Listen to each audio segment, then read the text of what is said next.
What's up, everybody? Welcome back to Tea with Publicity. I am your host, Alyssa Amoroso. I haven't introduced myself like that in a long time. Today, I was like, that was new. I know. I used to do it like that every time. Gia's here, fresh off the plane. Yep. Sorry for my hair. Don't judge us. Yeah. I actually was looking at my recent clips compared to my old ones, and I was like, wow, I used to try harder. And it's a weird thing because in the office, everyone's so dressed down that when I come in fancy, I look out of place. But then on camera, I look like shit. So there's like a fine line between wanting to look presentable and then also not wanting to sit at your desk in a ball gown. Yeah, I get that. You know what I mean? Yeah. So welcome back, guys. Today's episode and every episode this year is sponsored by Mamitas. I did a little giveaway on my Instagram, so I can't wait for one of you to win a 6-pack of Mamitas. They have the new flavor, the Spicy Marg, and the Tequila Sunrise, as well as the 4 OGs, Paloma, Mango, Pineapple, and Lime. The fact that I have this like memorized just goes to show how big of a fan I am. And don't forget, it is a hard seltzer staple for the summer. I can't believe summer is around the corner. And it is made with real tequila, natural flavors. It's super light, crisp, refreshing, naturally gluten-free.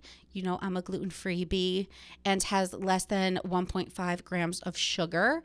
So get yours today. You can go to drinkmamitas.com, pick up a variety 8-pack at Target, Walmart, Publix, Jewel, Osco, or get yours on GoPuff. Okay, let's get into today's episode.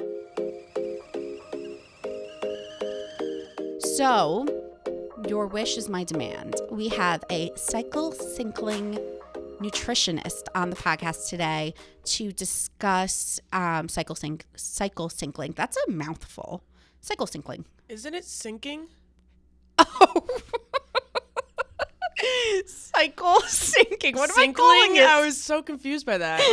But yeah, it's sinking. I think I just can't get the word out. Cycle syncing. Cycle sync. Yes. That's what it's a tongue twister for sure. Say that 3 times fast. Oh my gosh, cycle syncing. You're so right. What was slinkling? What? Sinkling? I thought it was like some medical term at first. I was like, wait a second. Guys, I'm just actually really smart and advanced, and my vocabulary is light years ahead of everyone else's. No, cycle syncing nutritionist on the podcast. We discuss all things your cycle, and I'm still getting mine in order. I think I'm doing a good job.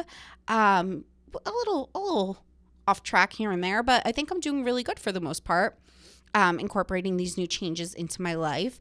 And let's recap this weekend, this past week, what everyone's been up to. So yesterday was Mother's Day, and I got to see my sister's baby, Callan. And it was just so, it was nice because, you know, I was with my mom and my sister who's a mom, and also on top of it being Mother's Day yesterday, also May is Mental Health Awareness Month. So I feel like we have to acknowledge that since we talk about mental health so much here. So check in with yourselves, make sure that you're doing self-care and checking on the people that you love. Okay. Tonight, so my friend Liz, she runs the account at New York City on Instagram. Like, she literally has the handle New York City. Oh, shit. Yeah. She texted me and was like, what are you doing Monday night? And I was like, nothing. And she was like, I'm hosting a table at the Robin Hood, like, fundraiser event. Would you want to come? And then she sent me the flyer. And, like, Robin Hood is the big charity that, I don't know, I always hear about them. And she sent me the flyer, and it's like special performance by John Legend with like act by Charlie Puth, hosted by Jeff Bezos. Oh, shit. So like, I'm going to this thing tonight. You might find your husband. I know. Hopefully it's Charlie Puth. Yeah, he's so cute. He's weird though. I like a weirdo. He gets so much hate on TikTok. Do you know why I think it's like attractive though? When he's like, ah, that was a C. Yeah, I think it's attractive because I'm like, oh, your brain works in such a cool way. Yeah. I don't know. I'm into it. I don't know why people hate on him for doing that. It's funny, obviously, but. Yeah, I also think he really genuinely moves around the world thinking that way. Oh, totally. Like, I don't think it's an act at all. Yeah, but imagine, like, Imagine like you're having sex. Yeah, like and you moan, and he's like, "That was an E." that's what everyone says. Or like you're crying and you like let out like a whimper and he's like G flat. Yeah. You're like, "Shut up, Charlie. Just let me cry in peace." Yeah, no, I love him though. So hopefully tonight we get married. And I'm really excited. So it said on the invite, it was like not black tie. So I'm like, okay, it's not black tie, but then what do I wear? So I think it's like cocktail dress attire. So I have this pretty like blazer dress with like sparkles. I don't know how to describe it, and that sounds so ugly, but that I bought for an event that I never wore. So I think I'm just going to wear that and like tan my legs and make myself look pretty. I'm not hiring glam or anything. And then also I'm kind of deciding between, do I want my hair to stay dark for summer or do I want to go back light? And I think my biggest issue is I like my hair dark when I'm wearing light clothes, like hence the white today. Yeah. When I'm wearing full black, which I do a lot, with my hair so dark, I feel like there's no like variety. How light would you want to go? Just like back to like my balayage when I don't even know if you remember me like that. No, I don't know if I ever saw you. I think your dark hair is very complimentary to like your face and your skin tone. But so was the light. It's not like blonde like you're thinking. It was almost just like a lighter brown fading into like a really pretty, I don't want to say caramel because I feel like that's like the wrong color to use. I'll show you pictures, but I'm like really struggling because sometimes I look in the mirror and I'm like, oh, I love it. And then I'm like, oh, I miss my that hair. always happens when it's summer. I know. I'm just so torn. So you guys write me in. Let me know. I feel like people right now are saying dark because it's dark, but if you look at pictures when it was light, it's kind of confusing. We're really talking about deep stuff here today. Yeah, right. The important stuff. Okay, so other weird update. I didn't talk about this, I don't think. This girl, and if I did, I'm sorry. This girl in my apartment building, we were in the elevator together, and we almost got stuck. And we look at each other, and we were like, oh, are we stuck in this freaking elevator? And when we get out, she looks at me, and she was like, I'm so over this building. And I was like, why? And she's like, well, did you notice I have the camera on my front door? And I did notice this girl on my floor has like a camera. Yeah. And every time I walk by, I kind of look at it because it's sketchy. And I was like, yeah, I was always wondering why. And I didn't want to ask you, but I was wondering if something happened. And she was like, yeah, over Christmas, me and my roommate were home and someone broke into our apartment and he was wearing a mask and he was standing over my roommate's bed. That's like worst nightmare situation ever. She's like, and he tried to break into the neighbor down the hall's apartment too. And I guess I've been thinking about it now since we talked, and I was like, I guess he probably assumed people were going to be home for Christmas, which is why he chose that date. Oh, and then she starts telling me, I can't even like think about this, but she's like, yeah, well, you know that stairwell next to our doors? And I'm like, yeah. She's like, well, that stairwell leads to underground entryways. And I'm like, what the fuck are you talking about? that are like easily accessible? I guess. Oh God. So I'm like, what? So I start bugging out. You guys, I have a full security system now. I bought a Ring doorbell. Yeah, it's smart. And I bought these like little things that go under your door from Amazon. They basically look like a doorstop. But if someone tries to open a door, it will push down on it and they'll set off like a loud alarm. That's nice. Like, is it? Do you take an elevator or is it walk up? It's an elevator building. I'm like really high up. Do you need a key card? Or like a key to get in and up? I have a doorman. Interesting. But that's what's sketchy, that these stairwells apparently lead to Narnia. Like, what? Yeah, I don't like that. No, I don't like it at all. So now I have a full security system, and I'm going to email the building and be like, you really could have let me know that there was a break-in on my floor. Yeah, totally. That's, like, what the fuck? Yeah. She said they were so not helpful. The police were not helpful.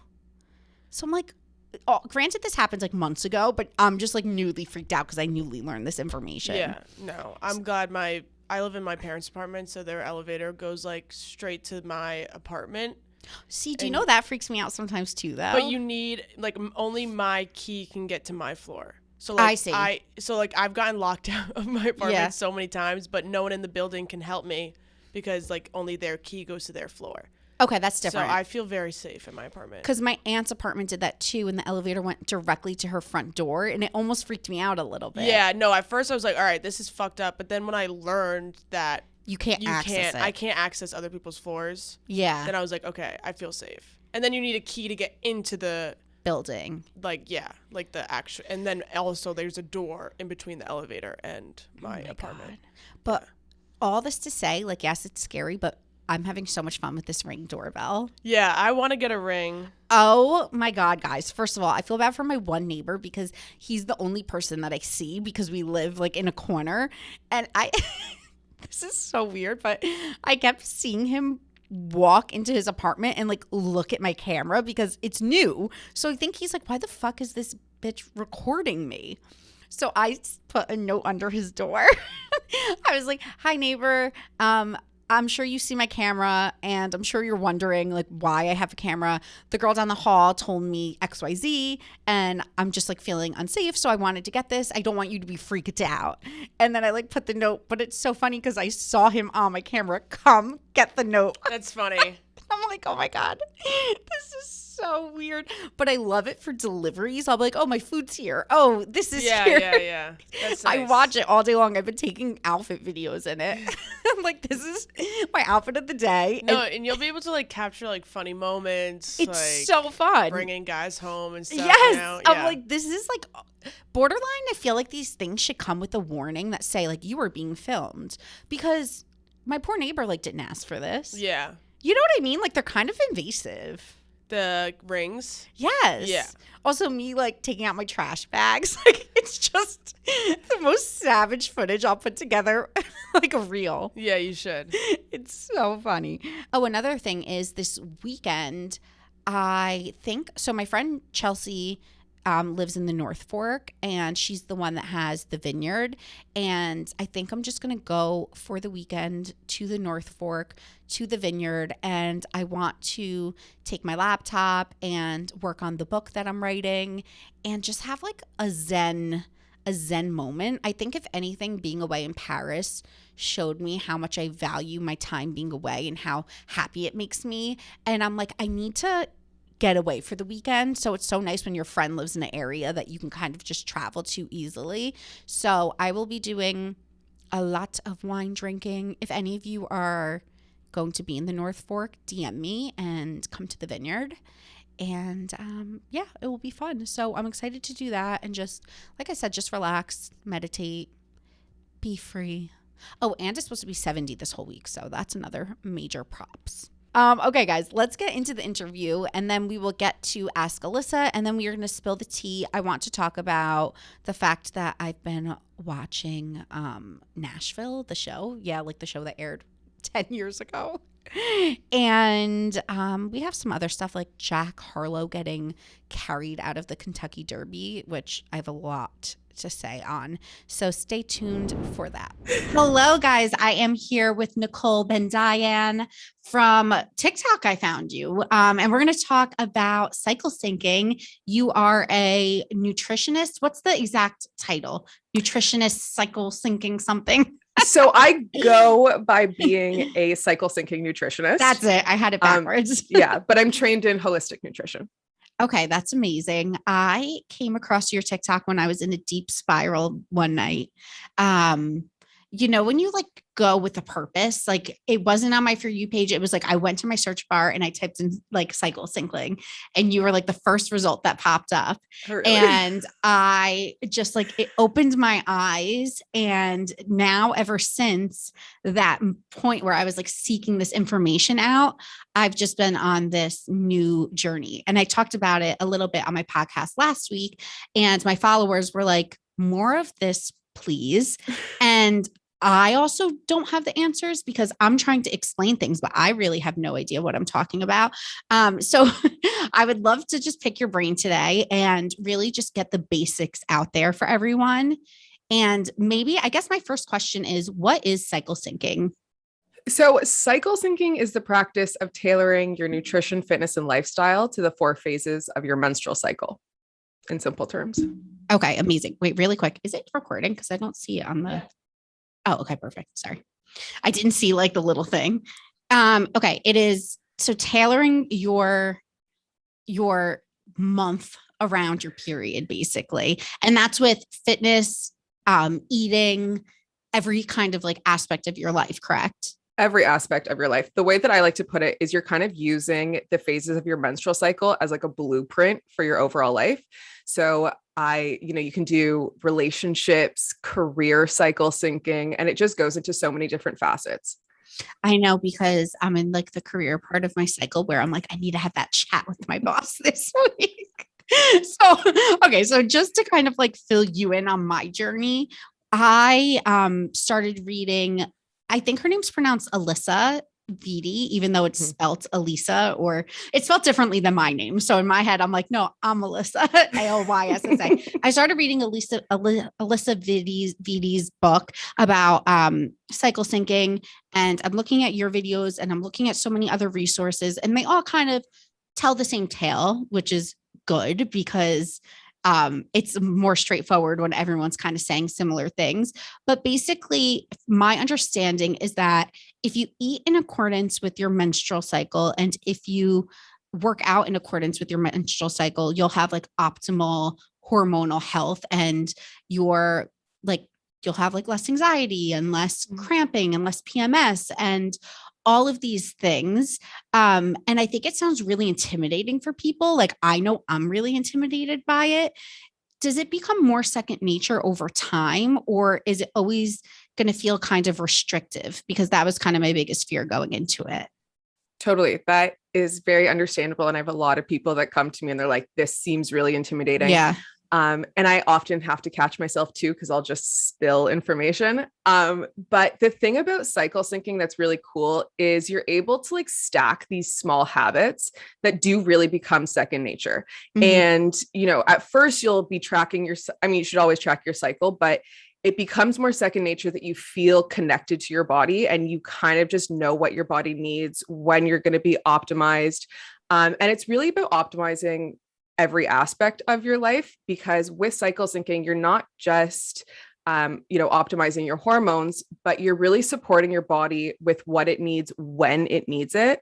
Because we have these fluctuations in hormones, they cause our bodies to perform differently. We need certain nutrients, our metabolism changes. And once we're able to tap into that, it becomes really, like you said, second nature. Okay. Because I think when I was first starting to do all of this research, it felt a little daunting to me because I am trying to get away from like that diet restrictive mindset. And then I felt like by doing this, I was putting myself back into that a little bit. So it was like a little triggering for me. So I'm like trying to look at it more like, no, these foods like fuel my body. They make me feel good, because I think a lot of, the foods that I'm eating are things that I would in the past have associated with dieting, just like the healthy stuff, like the chia seeds and the flax seeds and whatever it may be. I guess my question that I have is, how like by the book do people have to follow the food maps? Like, so for example, if you're saying during your menstrual stage, you should be eating red meat and XYZ, leafy greens, I don't know, whatever it may be. If you deviate off of that, like, are you messing up your whole month? Like, I don't understand how to be I don't know how to be flexible or in the gray with it.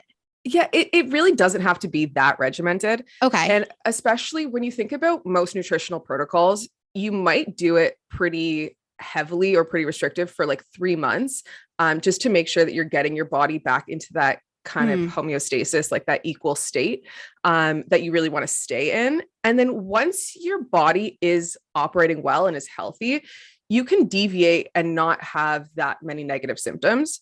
And I think really what it comes back to is education. And I used to, I got into nutrition because of disordered eating and being obsessed with what I was putting in my body. And I had the same fears as well when I first started. But what I found is that through education and through understanding why I'm eating the things that I'm eating, or why I'm doing the things that I'm doing, it makes it a lot more like empowering rather than restrictive. Do you know what I mean? Like, yes. You don't necessarily have to avoid this, that, and the other. It's actually like, okay, I'll add in these specific nutrients. I'll focus on this a little bit more. And you can find really simple ways to do it that can be really empowering and cool.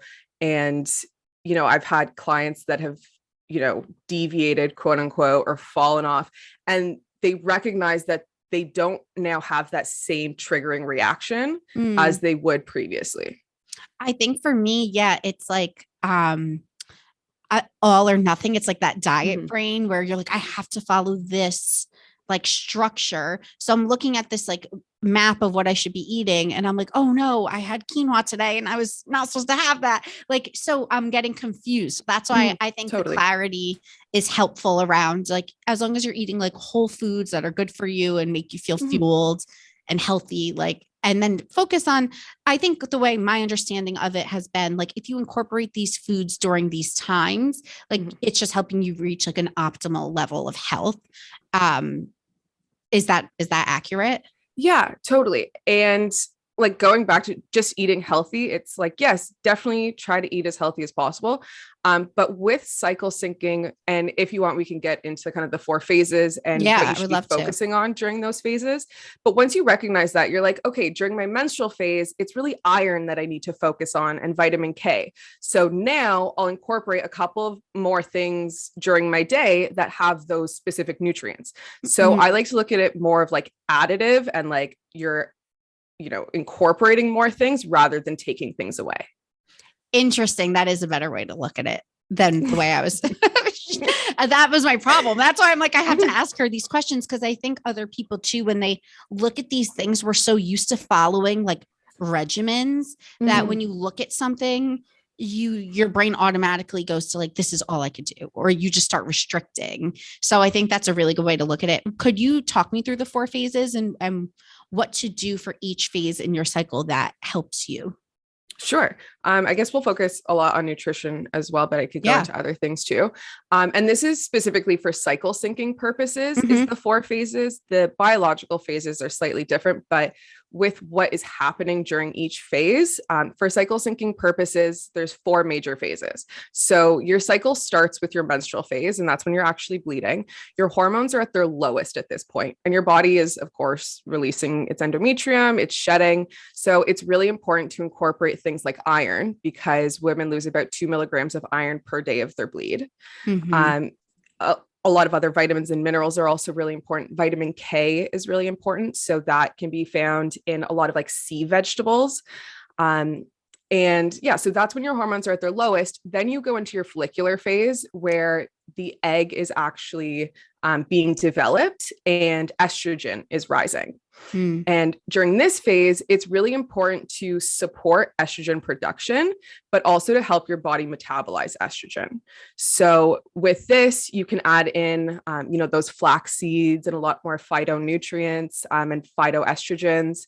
And then it's also really important to help your body metabolize estrogen. So things like cruciferous vegetables, broccoli, cauliflower are great during that phase. And then once estrogen reaches a certain peak, it triggers ovulation. And that's when the egg is actually released. And this is, your hormones can actually fluctuate between 30 and 50% in and around ovulation. So this is really the major event in your cycle. And because you have so many extra hormones, it's really important, again, to help metabolize and eliminate those hormones. And that can be really taxing on your liver, because that's where all of those hormones are being processed out. So you really want to support your liver, consume anti-inflammatory foods like turmeric, ginger, stuff like that, things that will help with circulation, like cayenne pepper, can be super helpful during your ovulatory phase. And then your last phase is the luteal phase. And this is when progesterone should be the dominant hormone. But a lot of people have issues with estrogen and progesterone balance. So it's really important that we help to encourage production of progesterone, and foods that contain vitamin E and zinc can be really helpful for that. And then at the end of your cycle is where a lot of women will experience PMS symptoms. And we can go into that too. There's 5 different types of PMS, and each kind of have their own natural protocols and their own ways to support those, depending on your dominant types. This is like, there's so much to learn because, so first of all, I literally I just got off my period and I had a 4-day migraine. Like it was miserable the entire time, which is why I'm trying to do all of these, like this stuff, so I could help myself and relieve myself of some of this insanity. What, like, kind of give me top line different types of PMS, because I'm curious. And could you have more than one? Yes. So first off, I want to say PMS, although it is common, it is not normal. I think it's been hyper normalized that it's just women experience PMS and that's it. And that's cool. And we have to suffer through it. But the reality is that that's your body's way of like showing you that something might be up with your body. So there's 5 different types of PMS. There's type A, which is anxiety. And this is, anxiousness. I know, me too. 70% of people who experience PMS experience the anxious type. And then there is type C, which is cravings. And this includes like carbohydrate cravings, especially for like sugary foods, binge eating. And then that also encompasses a lot of fatigue and headaches. Then there's type D, which is depression, overwhelming sadness, insomnia or hypersomnia. So sleeping too much or not sleeping at all. And then there is type W or type H. So it's kind of AKA, which is water retention or hyperhydration. And this is when your body is retaining a lot of water. So you can experience slight weight gain, breast tenderness, feeling really puffy. It also comes with just general emotional upset. And then there's type P, which is pain. And that is, all of those symptoms of pain, painful periods, backaches, stomach aches, etc. Oh my God. So could it fluctuate month to month? Because some months I watch like a puppy commercial and cry my eyes out. And then other months I just want to punch like a stranger for no reason. I'll like call my mom and be like, I don't know why, but I just have this anger inside of me. And like, I'm not an angry person ever. So for me to all of a sudden just feel like anger towards nothing is like really weird. But I would say the one that I'm like, I get the most is awful, like cramps. I do have a fibroid.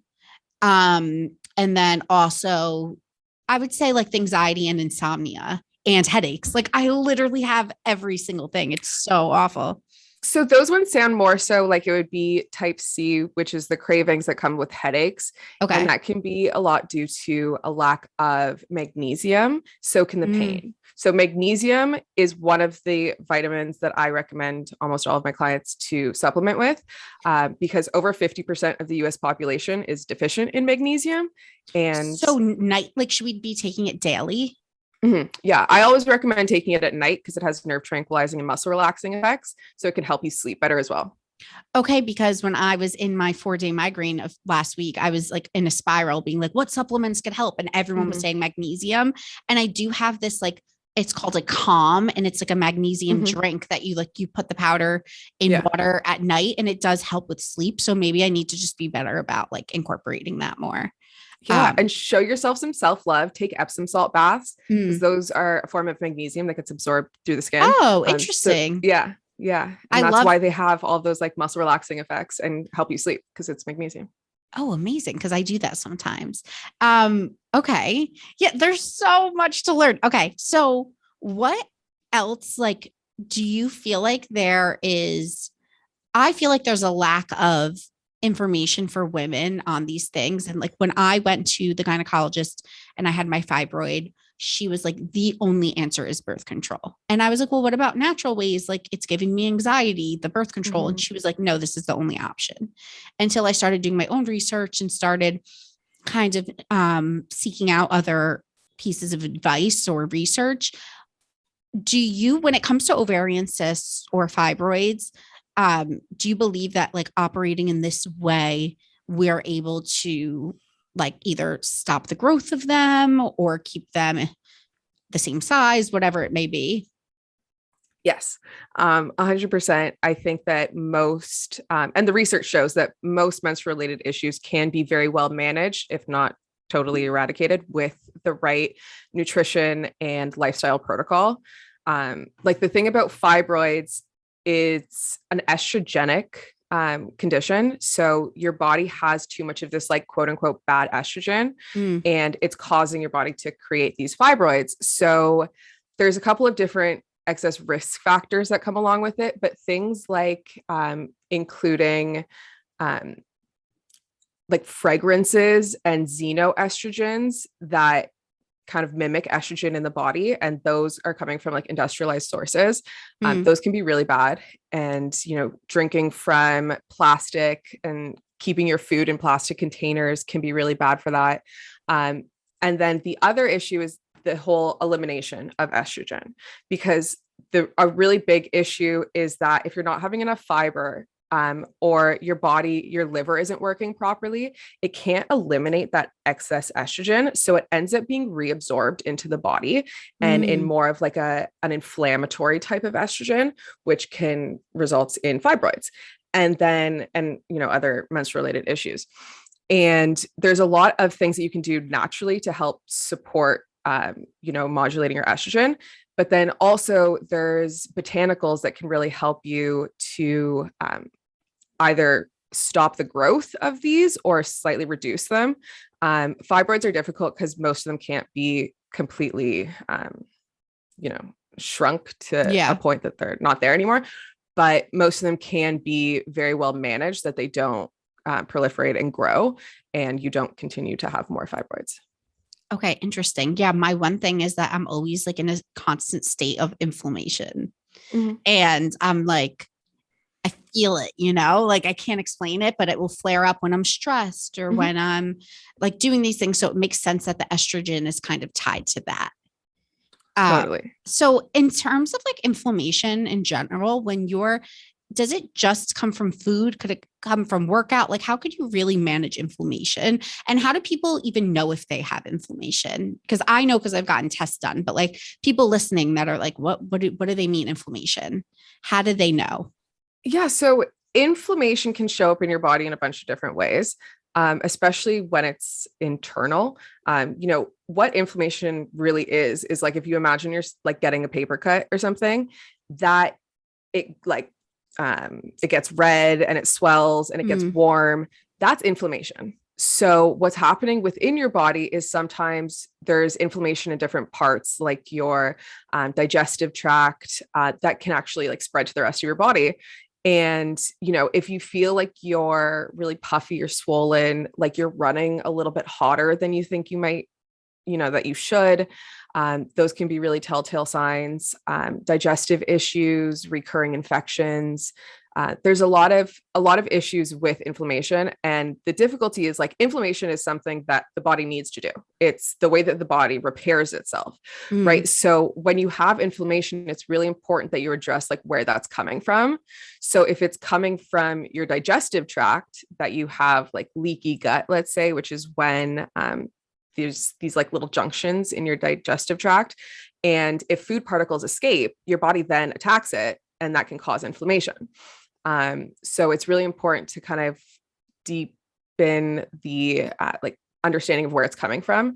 And I think one of the major issues that modern, healthcare has is that it's very individualized. Like your GI doctor doesn't talk to your gynecologist, who doesn't talk to, and when you're looking at everything as something separate, your body is a symphony, and every different system in your body is like a different instrument. And if one of those instruments is off tune or is off beat, then the whole symphony is going to suffer and the song isn't going to sound that great. Right. So if you're looking at it as, a bunch of your little systems are made up or make up this larger system, then you're able to see how they interact and make sure that you're, navigating your healthcare through that holistic lens, and between stress and over exercise and what you're eating and what products you're using, you have to really look at it from a holistic perspective in order to get the best result possible. Interesting. So you mentioned leaky gut, and I think I'm like, I have this, I have that, but I also think I have leaky gut. But how do you like, could eating in this way and cycle syncing, could that heal leaky gut or just like a bad gut health? Like, how do people optimize their gut health? Or do you think you have to really go get like a full blood work panel done and see a doctor? And not necessarily. I think that all of these different things need to kind of piggyback off of one another. So let's say with your gut health, it's really important that you have, that you're not having any nutrient deficiencies, because in order for your gut health to be repaired and for your detox systems to actually function well, you need to have all of those nutrients to allow them to do that. And it's really important that we look at the micronutrients, not just the macronutrients, which I think diet culture has really caused issue with, because everyone's just like, I just need fats, carbs, and proteins, and I'll eat the same thing every day, 5 times a day, and that's it. But with that, you're not necessarily getting all of your micronutrients, which are how your body is actually functioning. All of these different signals that are being fired off need these micronutrients. So it's really important to address those. And I think with cycle syncing, it definitely helps to focus on those nutrients, because that's really what it is. Yeah. And then being able to eat a variety of plant-based fibers, of plant-based products, can be really helpful. Okay. That makes sense. Yeah. There's so much, information. And I feel like I was even saying this morning I had therapy, and I was talking to her about how I'm doing the cycle syncing stuff. And I was like, I just feel like I don't want to open Pandora's box. And she was like, what do you mean? And I was like, because once you go down this path, and you get blood work and you talk to then you're like, okay, now this is wrong and that's wrong, and I need to do this. And you have to almost be in like the mindset where you're ready to confront it all. I would say yes. I love to tell my clients, it's very much about connecting to your body. And again, going back to the educational aspect of it is, if you're able to find someone who can lay it out in a way that you really understand and is functional, it's like you can learn all of these things pretty quickly. Like I have a course and it goes through 9 modules, but it really starts with building the foundation. So actually understanding nutrition, actually understanding the different systems in your body, and then going into how you can use cycle syncing to really support that. And why you're consuming these different things. So if you're able to find someone who will work with you, or that will provide you with the resources that kind of make it easy, it is pretty easy. You know what I mean? Yeah. And I totally understand that whole of like very intimidating. There's tons of information, and there is, but if you break it down, it's like, you don't have to look at the whole staircase, just look at the first step in front of you. So it's a lot more achievable. I just think, I think the reason why I feel that way is because when I started, I have such a long history of like weird symptoms. Like I was getting really like bad aches. And then I went to a functional medicine doctor. And then we found out it was gluten, and I have like an intolerance. So I haven't had gluten in years. And then when I eat it, I get achy. And like, it sent me down this whole like spiral of learning different things. Then I had the fibroid, then this, then that. So it's just like, sometimes it feels almost, just to be completely honest, like it's like easier to be in denial about like, totally. I'm not going to think about my fibroid today. Whereas now I'm like, no, like let's work every day to make sure that your body's in good health. But it's just a lot to like think about. So how do you work with clients? Like, is it virtual? You said you have a course, because I'm sure some people will be interested in seeking that out. Yeah, totally. I am totally based online. So I have courses. I have like my flagship Get Synced course, which walks you through kind of those foundations that I was talking about, and then breaks down each phase, how to cycle sync your nutrition, fitness, and lifestyle to the 4 phases. And then we also have a little bit more specified courses. So the Ditch Birth Control Protocol. So when you want to transition off of birth control, how to kind of detoxify yourself and realign your cycle. And then also one specific to PCOS and endometriosis. And we're constantly growing that. I'm hoping to open my books for more one-on-one clients soon as well. But yeah, so everything is online and it's really easy to work with me. We have a great community of women who we have lunar circles every new moon and full moon, which is really fun. Oh, fun. Yeah. Yeah. It's great. Awesome. I love it so much. Thank you so much for coming on. This was so helpful. I hope I hope I didn't miss anything. I feel like I had so many questions, but overall, like, I don't want to overwhelm my listeners. I just want to get like the basics out there so then people could start to, do their own research and figure out if this is something that's for them or not. But yeah, no, I really appreciate your time. Totally. Thank you so much for having me. Thanks for coming on. Where could everyone follow you? So I am on Instagram and TikTok at Nicole.Bendayan. And then you can find me on my website, thesingsociety.com. Amazing. Thanks, Nicole. Thank you for having me. Awesome. Yeah. I feel like I just had so many questions, but it's so interesting. It's so new to me. I'm still like trying to figure it all out. But what you said made sense, how you were like, these are things that you're adding, not things you should be like. I was so focused on the sheet. And I need to like be more focused on just incorporating them naturally versus forcing. And I think a lot of what it is that when you actually understand these things and have the knowledge behind you, you're going to recognize it a little bit more. And what I found with myself is I would let myself go like months without addressing what was going on in my body or like addressing these symptoms. And now I still have those times that I'll be quote unquote off track. I hate that term, but it's those, lower times that end up being a lot shorter. And I then have the tools to be able to get out of it. You know what I mean? Yeah. Yeah. So with especially menstrual health, like there's a ridiculous statistic of women have an average of 451 menstrual cycles in their life, spanning 38.5 years. Oh my God. Which is a lot, you know?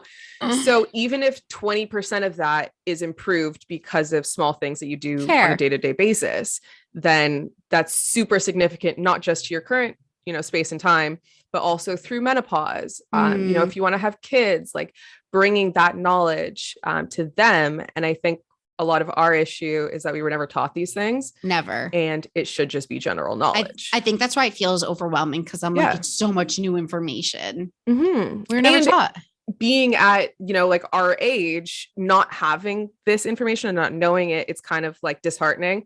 And we're just like, well, I guess if I don't know it already, like it's kind of embarrassing that I don't know it or whatever it is, but it's just because we're not taught it and the resources were never there. It's so true. Oh my God. Well, thank you so much. I will let you know. There might be more questions. People might be like part two. So I'm stay in touch. I'm happy to come on anytime. I know I listened to your episode from this past week. It was great. So we have lots of birth control topics that we can go into as well. Much. Oh my God. Thank you so much. Okay, guys, time for Ask Alyssa. Let's give out some advice and do our best. So this person said, "Hi, Alyssa. I am coming to you because you have a great perspective and I am in need of your wisdom. I'm 30, married, and have been trying for a baby for a while now, unsuccessfully. Both of my sisters, older and younger, just told me they are pregnant. While I'm beyond happy for them, I can't help but feel devastated for myself, which makes me feel awful. To make things more difficult, they asked me to host Mother's Day. I am not up to it, but I don't want to make them feel as if I'm not happy for them. I'm open to any and all advice regarding infertility struggles while everyone around you is having babies. Thank you." Oh, that makes me really sad. Like, I don't know. I know she probably doesn't want like anyone's pity, but yeah. It's just what a messed up thing for your sisters to do. To ask you to host Mother's Day. Also now, like, we obviously are getting to this past Mother's Day, so I'm curious what the outcome was. So write us in with an update if you hosted. I think, okay, so I'm in that stage of my life where I have friends starting to have babies and my sister and her friends, and also know people struggling with infertility. And it is such a nuanced, sensitive topic because there's some there's some people, and even my mom told me this when she was pregnant with her friends, there's some people that if they're having struggles, they can't be around you if you're like having positive news. And it's not that they're not there for you, but it's really like traumatic for them. And then there's some people that could have their issues but still be happy for their friends. There's some people that are really private about their struggles. There's some people that are super open. Like it's such a spectrum of the way people handle it. So the way I try to handle it with my friends that I know are trying is, one, I don't really ask questions. Like I don't say, oh, any luck this month? Because it's none of my business. Yeah. So I try to always say to them, like, I say, look, I want you to know I'm here for you if you want to talk to me, but I don't want to ask you questions because I don't want to make you say anything you're not comfortable saying. So just know you can come to me and I'm thinking of you and I'm wondering about you, but I'm not going to like keep pressing you because I know this might make you uncomfortable. But I think like you being the one that is going through this, your sisters almost kind of need to do that for you. Like they almost need to acknowledge like, hey, we know you're trying. We would love if you were pregnant at the same time as us, but we want to be sensitive to that. So it's hard because like you said, you are happy for them. And of course you're happy for them, but you're allowed to be sad. I would be devastated if I was trying and this was the situation. Yeah, that's all I was going to say was like, I can't really, I don't know much about infertility. I know so many women struggle with it and like, I think people don't realize how many women struggle with it. It's like such a big thing. I think that's the thing I'm realizing when you start to have friends and people in your life and friends of friends and cousins and this and that, you realize like, first of all, how many people have miscarriages. Yeah. It's like scary. I would say 50% of everyone I know, if not more. Yeah. Like it is way more than I ever thought growing up. And I don't know if it's just because people are talking about it now, and then people that struggle and then of course there's people that get pregnant on the first try. I know. But it's really not easy at all to get pregnant. And a lot of people are dealing with this and you're definitely not alone, but I don't think that takes away from the pain and like the pressure we put on ourselves as women. Totally. And yeah, the other thing I was just going to say is what you said, like just because you're happy for your sisters doesn't mean you can't feel sad for yourself. Like it's a tough thing to go through and watch other people have what you want. Yeah. And I think you just need to like, definitely set boundaries with them. Just be like, I wonder if she had the party or not. I hope she didn't. I'm actually thinking about myself yesterday at Mother's Day holding my sister's baby. Because, like, obviously I'm 31. Like, do I want kids? Yes. Do I want one tomorrow? No. But, like, obviously it's in the back of my head that my biological clock is ticking. Even my mom said, like, a comment that, you know how moms are. Yeah. She was like, don't you want one? Like, get on it. Get a boyfriend. I'm like, okay, that's rude. I'm like, I'm trying. But also, I can't explain it, but I'm not like I'm not a jealous person. So seeing my sister's baby doesn't make me feel like that loss for myself. But if I was trying, I think then it would really be a thorn in my side. Yeah. I think it's because I'm not trying. Yeah. Like if I was like not having trouble and then seeing this little baby, like I think I'd really have a hard time. So I really have empathy for you and what you're going through. And your time will come and you're 30, you're married, you're young. Some people just takes longer than others. And, you know, I have faith that you'll exhaust all of your options and your time will come. So please keep us updated and we're sending you positive vibes, and let us know what you did for Mother's Day because we're really wondering if you hosted, and if you did, you're an angel. Oh my gosh, wait.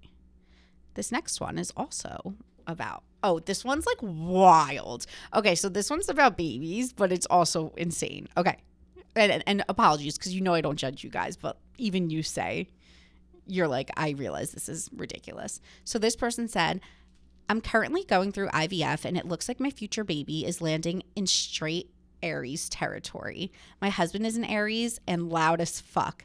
I can't deal with 2 fire signs in the house. I'm an Aquarius for reference. Question, is it too much to plan an embryo transfer around a zodiac sign? Should I just let it play out as it's supposed to? Please note, I do understand this is incredibly ridiculous and just want a healthy baby. I get it. I get it. Especially I'm a Pisces, so I understand you. Water signs don't mix well with fire signs. But everyone's It's in different God's hands, and it's yeah. fake. Yeah. I love astrology, but it's fake. Oh, well, no, okay. I actually don't think astrology is fake, but if it makes you feel better, I think there's more to it. So, like, for example, I'm a Capricorn, but I'm also a this rising and a this whatever. And I think that you are multifaceted based on all of those things. So, like, some of me is really Capricorn, but then some of me is like way more of my other signs, like Virgo. And so I don't think it's just that. Yeah, he could be like an Aquarius moon. Yeah, or an like Aquarius rising. Yeah, you never know. Yeah. So all you want is a healthy, happy baby. Yeah. And you'll and be so what just if he's fine. got a little spunk in him? Yeah, and if you're spiritual, like if you are, it's like you get what you're given. Like you, Right. You know, you can't pick. That's I mean, what I guess you fate- technically can with IVF, though. That's the crazy Yeah. thing. Like, you could pick a boy, a girl, when. But, Wait, you could do that? yeah, because when you get your embryos, they test them for, like, genetic mutations. They test them to see what the gender is. So you could be, like, implant the boy or implant the girl. Damn. Yeah. Which is kind of cool, because then if you have embryos on ice, you could, like, if you have a boy, Plan out like a boy, girl, get a boy. sister net. Yeah. Interesting. A daughter, not a sister. That reminds me of The Giver. Oh, yeah. They could pick like what their I feel like that's what our world's gonna look like in like 30 years. You literally, like, blue eyes, Yeah, brown hair. yeah. But, yeah, so I think you just have to, if the universe wants you to have an Aries son, you're going to have an Aries son. Yeah. Good luck. Okay, last and final Ask Alyssa. This isn't juicy, but I just wanted to ask. I love New York City and have to travel there often for work, but have this nonstop fear of being mugged, abducted, etc. So irrational, but still concerning. I'm going Thursday for a super nice gala in Chelsea and have to go back to the hotel afterwards after dark. It makes me so nervous. It's scary out here. I think New York is definitely scarier recently than it's ever been. And I don't know why, but it is a little freaky, but you're so fine. Like, get an Uber. I mean, you're going to be in really populated areas that are safe. You're fine. Unless you're, like, walking around the middle of nowhere by yourself, blackout drunk. Like, you should be fine. Yeah, just stick with the group. Yeah. Like, don't go anywhere alone. That's like the number one rule when you go anywhere. Well, just especially after dark. During the day, I'm alone all the time. Oh, but, like, yeah. Yeah, after dark. Like when you're drinking and out, just have buddy system. Buddy system. Yep. Share your location with someone. Yep. Look over your shoulders, but you don't. You don't have to walk around New York like anticipating getting mugged. Yeah, no, you can't live your life in fear. No. Like, that's just a Also, sad way to live life. It's anywhere. Like, I was just in Yeah, Paris and I I didn't even know. think about it once. People have been saying, oh, New York's so dangerous now, blah, blah, blah. One, it's always been dangerous. It's a big city. Yeah. Every big city is dangerous. Everywhere is dangerous. Like, there's crime everywhere. Honestly, I feel safer walking the streets of New York with a million people around than if I was like in Idaho. Yeah. In like the middle of nowhere. Picture being, I don't get those people that like, that's when you get like kidnapped. live in a house on acres and acres of land, or like the people that live in like Iowa in the middle of nowhere and there's no one in sight or there's no hospitals nearby. Like, Yeah. that freaks me out more Yeah, totally. than living in a big city. I mean, like, I'm 23. I walk around alone all the time. I take the subway alone all the time. I do basically everything alone all the time. My rule is no subway when it's dark. Yeah. Mine is past 11. I don't take the subway Oh, see, past mine's 11. like past 8. Oh, really? Yeah. I mean, like, I just don't really, I don't get nervous on the subway unless it's late, because then there's like not that many people on the subway. Mine's just more have anxiety on it after, like, when it's dark, If I'm it's like freaked out. 10 That's when it starts to get kind of like weird because not many people are riding the subway anymore. Yeah. But yeah, I say like 10, 11 is like when I don't ride it. Okay, guys, I think we answered all of those for today. Let's spill the tea. Jack Harlow, there was a video that went around of him he was wearing all white at the Kentucky Derby, and his bodyguards were carrying him so his feet and suit wouldn't get in the mud. And I think in that very moment, he lost a lot of hot factor. Oh, yeah, so many people. I mean, I've been seeing so much stuff about Jack Harlow recently, just like talking about his music and him as a person, and I feel like he is going to be kind of the next person who had a huge rise up, and then he's just going to flatten out. I don't think he really has anything coming for him. There was a lot of build up for his new album, and it was not really that good. Could I say something controversial? Yeah. I don't really think he like raps or sings. He kind of just talks. That was a huge thing that people were saying. Oh, about is the new it? album. Because yeah. I don't like. No, that's not. Yeah. I'm not like a huge Jack Harlow stan. Like I see him in the public eye, and I think he's great and funny and charismatic. But listening to his new song, the GLAM, I'm like, wait, he's not even doing anything. Yeah. Like there was so much hype around that song, and then it ended up being like not a good song at all. Because it's really just the chorus. Yeah. And it's not him though. Yeah. And people, I read this. There's this guy on Twitter who does like pretty in-depth reviews of new albums when they come out, and he was just saying that Jack Harlow has like no storytelling ability when it comes to rapping, and he doesn't put any emotion into what he's saying. He kind of just like says random stuff that have like no like deeper meaning or you know what I mean?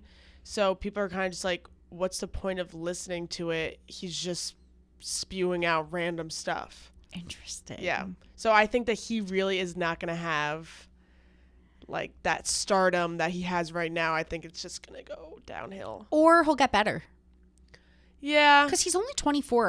But you have to think about like the way that the music industry now and like just fame in general, like it is so like you need to hold on to it. And once you lose it, it's really hard to get it back. Like think about, I'm trying to think about. Well, I was just thinking it, yes and no, because think about Addison Rae, for example. She's taken a major step back from the public eye, but I think when she re-enters it, she'll be just as famous, if not more. Yeah, but she's different because she's not in the music industry. She's not famous for like acting or singing. You know what I mean? She's just like a public figure. Yeah, so like whatever she does is going to have like there's no. It's kind of just like you like her or you don't like her for whatever reasons you have. Like when you're just not good at what you do, it doesn't carry traction. You know who came first to my mind? Katy Perry. Yeah, where's she been? Exactly. Like she had all these great songs and then I don't know what happened, but people just started to turn on her. I think it was after like that nun thing when she was like fighting with the nuns. I don't even remember. Oh my God, she was like in this fight with nuns over land, and then like one of the nuns had a heart attack or something. What? Yeah. And then people like started to cancel her, like whatever, like they were mad at her, and then she put out all this music and everything flopped because I'm shook like, about the nuns. It kind of rings a bell. It kind of doesn't. It was this huge thing because she was trying to buy land. Wait, let me find it. Was it like she was taking land from the nuns? Yes. Katy Perry nun house. Did Katy Perry get that house from the nuns? Okay. It was like a convent. Guys, I feel like just like doing the sign of the cross. Yeah. In honor of the nuns. I don't know why. Yeah. So it like used to be a convent and she wanted to purchase it and the nuns sued her in 2015. Huh. Yeah. And now, yeah, she does live a pretty like rather low-key life now. Yeah. Like I can't name one song in the past 4 years that has like made the charts at least. No, nothing's hit. Because her music was very much that Kesha era. Yeah. Of like the woohoo. Yeah, like it was very we both just start moving our shoulders. It was very like kitschy, girly. Yeah. The lyrics were like hot and dangerous. Yeah, like, yeah. It was that I'm kind gonna of drink and have fun. Yeah, exactly. Yeah. It was very wait, guys. I wrote a song. Oh God. Okay. Please sing I it. wrote a song on vacation with my friends in Thailand like 5 years ago called Vacation. Oh God. Can you sing in your real voice? And I always imagined this song would be a hit amongst Katy Perry or Kesha. Okay. Like, this is one of their songs. I mean, like, that's typed out, like, for real. It has. It's like, I literally think this song has potential. Wait, can you read some lyrics? Yes. Okay. You have to say, like, this is owned by me. Okay, like, so if you steal it, like. Yeah, this is my song. Charlie Puth, feel free to remix it. Tell me what note. This is the vision for the song. It's titled Vacation. I wrote it in Thailand. Vacation? Vacation. Okay. Aboard Thai Air. And with some help from friends, mostly I wrote it. And the whole concept is that Kesha would sing it in that, like, kind of voice that she does. Yeah. Like the hot and dangerous voice. Okay. It says, so it'd be like, I don't want to do her voice on my back. No, because it's kind of like rappy talky. So it says, I'm in flight to my next destination. I got my boot and my baggage for vacation. No looking back now. It's all up, up, and away from here. My journey has been turbulent. And this is where she's like, made a few wrong turns and I'm over it. Yeah. It wasn't always an easy ride, but now I've got Bae by my side. And then the background, my friends go, ride or die. Okay, this is the chorus. It's amazing. Sky's the limit when you're with me. It's all clear smooth sailing when you kiss me. Up in the clouds and can't you see? It's a one-way ticket to our destiny. Baby, trust me. And I'll show you the way. Because we're all going up, up, up and away. Doesn't matter where we go because I got you and you're one of the good few. Okay, then this is the optional rap remix. We're thinking Drake. He said, he comes in. First class, business class, doesn't matter as long as I'm sitting next to that ass. Mile High Club, we enter in that. Take me to some place I've never been. Let's make it turbulent. I could actually see that. There's more, but I'm too embarrassed. No, like, it is so good. Yeah. I'm crying. I could see Addison Rae, like, singing that. No, like, if any music producers happen to see this on TikTok, reach out. There's more. I honestly think it's really good. Like, it's good. Yeah. I'll text you it so you can read it later. I think we should shoot a music video. Oh my God. Like picture us all on the plane as and stewardess. We can auto-tune your voice. That would be really funny. We should do it. Who could do the rap verse? Grace. Oh, that would, yeah. Or Jerry. That's literally the first person that came to my mind. Was Jerry. Yeah. Oh my God, if we put out a music video, people are gonna think it's serious. Oh, no, I know. That reminds me of like like My Jeans by Jenna Rose. Yeah. That like gives me that vibe. Like if we made a music video to that song, like it would like Barstool's first ever #1 hit. Yeah. Wait, I'm crying. Okay. So maybe we'll make a music video. It's honestly great. I'll post the lyrics. Okay, we got off topic there. I don't even know what we were talking about. Jack Harlow. Basically, yeah. I'm a better rapper than him. Yeah. Is the moral Enough of the said. story. In celeb news, so I know that this is kind of old news, but I didn't get to talk about it with you guys. Kim Kardashian wearing the Marilyn Monroe dress. And I just wanted to give my opinions and my thoughts because I'm sure you guys care to know. People are like outraged. Someone that I follow on Instagram posted how she was sobbing, crying because she's like so upset. She feels like it's a piece of history and it shouldn't have been tampered with. Oh my God. And like, I just don't feel that way. Okay, the way I feel about Kim Kardashian's Met Gala look, and I said this on a TikTok live, is that it wasn't the look of the night, but it was the moment of the night. Like, was she best dressed, best glam? No. Did she look gorgeous? Of course. But it was the moment of the night. Like, we waited for that moment and she did it. Like, she pulled it out. She wore the dress. She somehow got her butt into it, whether it was tied in the back or whatever. But I think it was a moment. I think it was super historic. I think Marilyn Monroe is like up in heaven looking like you rock that dress. Like, I think it's not disrespectful. I think Marilyn Monroe would love it. It's so stupid. If it was anyone else wearing it, people wouldn't say anything. If it was Emma Stone wearing it or Jennifer Lawrence, people would be like, oh my God, she's slaying. Like, true. It's amazing. But because Kim's so controversial, even though she really isn't that controversial of a person anymore. She literally is our generation's Marilyn Monroe, and people don't want to admit that. Yeah. They love to hate she on can't her. act, but... No, yeah. but she has that same controversy, like a sexual she'll be a lawyer person. Yeah. Like, she's so multifaceted. Yeah. She's such like a generation like game changer. Yeah.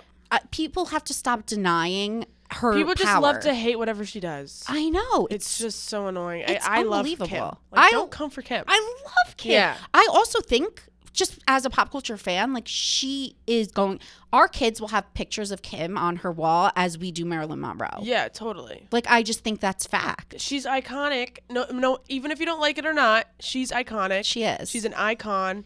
Her name will be known forever when it comes to popular stars in our generation.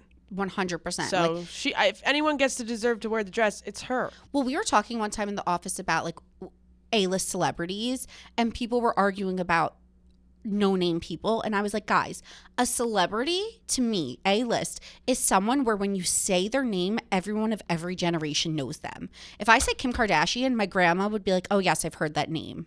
My dad would be like, yes, I've heard that name. Your little cousins would be like, oh, I know who that is. Like, everyone knows who Kim Kardashian is. Everyone. The other thing I want to talk about is, I went off about this a little bit on my Instagram, but people were asking me, what do you think about her saying that she had to lose 15 pounds to fit in the dress? I personally don't care. I don't find that triggering. I don't think you could look at someone like Kim Kardashian for realistic. I think that people look, sorry, I'm trying to think how to say this. People take it too seriously what celebrities say and do, but I don't compare myself to celebrities because I just know they're living a completely different life than me. So I don't look at her saying she lost 15 pounds in 3 weeks and be like, oh my God, it's achievable for me to do that too. I look at it and I'm like, okay, well, she has chefs and cooks and she has a gym and this and that. So for me, it's not triggering because I don't think we live the same life. If it was someone that's like super average and they were like, oh yeah, like I lost 15 pills by drinking this drink, I'd be like, oh, I need to buy that drink. But it doesn't trigger me when it's someone like her. Am I making any sense at all? Yeah, I get what you mean. I mean, in that case, I don't really think she should have been like promoting it. Yeah. But she's a celebrity. She was trying to fit into a dress for the Met Gala. It's a whole different ballgame. You know what I mean? Like, it's crash dieting and it's not good for you, but I think she knows that, obviously. And like, yeah, I don't think she was like promoting it, but I don't think she should have even said anything really. Well, someone also made someone made a good counterpoint in my DMs though that I thought was great. She was like, I actually rather her say she crash dieted to lose the weight than her act like she just looked that way by chance. Yeah, interesting. And I was like, okay. Fair counterpoint. Yeah. The girl was like, at least she's owning that it wasn't normal. Yeah. And I was like, okay, you true. You can't put your health standards, body standards compared to Kim Kardashian. I guess that's exactly what I was trying to say in my opening argument. Yeah. Like, I don't look at her as someone that I'm like, oh, Kim did this, so I have to do that because I don't. Her life is so different than the average woman. So different. Yeah. Yes. That's exactly what I was trying to say. Yeah. That said, I do realize those things are triggering to a lot of people. And yes, she has a responsibility. But like also, Kim Kardashian and the Kardashian sisters have talked about weight the entire time they've been on reality television in a non-healthy way. Oh, you look so skinny today. You look so this. You look so that. And the thing is, everyone has their own body issues. And celebrities are probably going through it too, just in their own triggering way, which is why it's so weird for us because they also have fucked up body image. So I just think that, I don't know, we all have to have a little bit more grace for that type of thing. Yeah. Last thing I want to spill the tea on, actually 2 more things really quick. Selling Sunset reunion. So Chrishell had announced that she is now dating G Flip.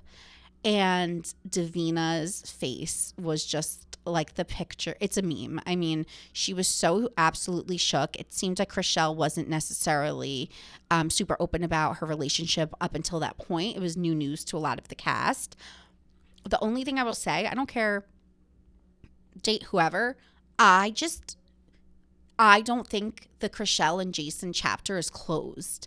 Watching that, there was so much emotion. They both clearly love each other so much. Jason, if you're watching, like, he needs to have kids with her and be with the love of his life. Like, I feel like they will forever be the one that got away if they don't make this happen. So it was kind of painful to watch because it's like that one thing is standing in between them being a happy couple.